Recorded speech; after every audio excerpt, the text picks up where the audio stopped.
September 7 വിശുദ്ധ ക്ലൗഡിന്റെ തിരുനാൾ ആചരിച്ച് ആഗോള സഭ.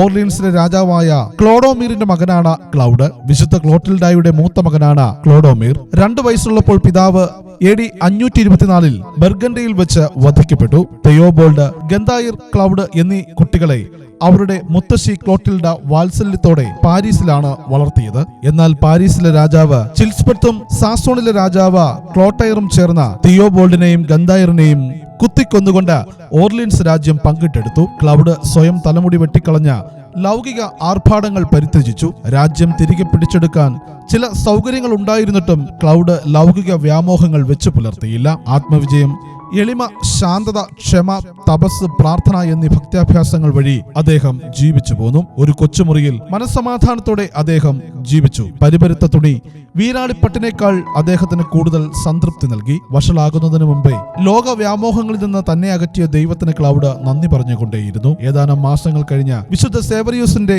കരങ്ങളിൽ നിന്ന് ക്ലൗഡ് സന്യാസ വസ്ത്രം സ്വീകരിച്ചു. വിശുദ്ധനായ ഈ ഗുരുവിന്റെ കീഴിൽ അദ്ദേഹം ക്രിസ്തീയ പരിപൂർണതയിൽ വളരെ പുരോഗമിച്ചു. എങ്കിലും പാരീസ് ഒരു അപകട സ്ഥലമായി തോന്നിയതുകൊണ്ട് അദ്ദേഹം പ്രൊവിൻസിലേക്ക് ഒളിച്ചോടി. അവിടെ അദ്ദേഹത്തിന്റെ താമസ സ്ഥലം പഴയ മിത്രങ്ങൾ കണ്ടുപിടിച്ച് അദ്ദേഹത്തെ പാരീസിലേക്ക് മടക്കിക്കൊണ്ടുപോകുകയും ചെയ്തു. ജനങ്ങളുടെ അഭ്യർത്ഥന പ്രകാരം AD 551 അദ്ദേഹത്തെ വൈദികനായി അഭിഷേകം ചെയ്തു. കുറെ കാലം പാരീസിൽ ജോലി ചെയ്ത ശേഷം ഇപ്പോൾ സെന്റ് ക്ലൗഡ് എന്ന് വിളിക്കുന്ന സ്ഥലത്ത് അദ്ദേഹം ഒരു ആശ്രമം സ്ഥാപിച്ചു. വസ്തുവകകളെല്ലാം പള്ളികൾക്കായി മാറ്റിവെച്ചു. ക്ലൗഡ് തന്റെ ആശ്രമത്തിൽ കിടന്ന് AD 560 നിത്യസമ്മാനത്തിന് അർഹനായി. വിശുദ്ധ ക്ലൗഡെ, ഞങ്ങൾക്ക് വേണ്ടി പ്രാർത്ഥിക്കണമേ.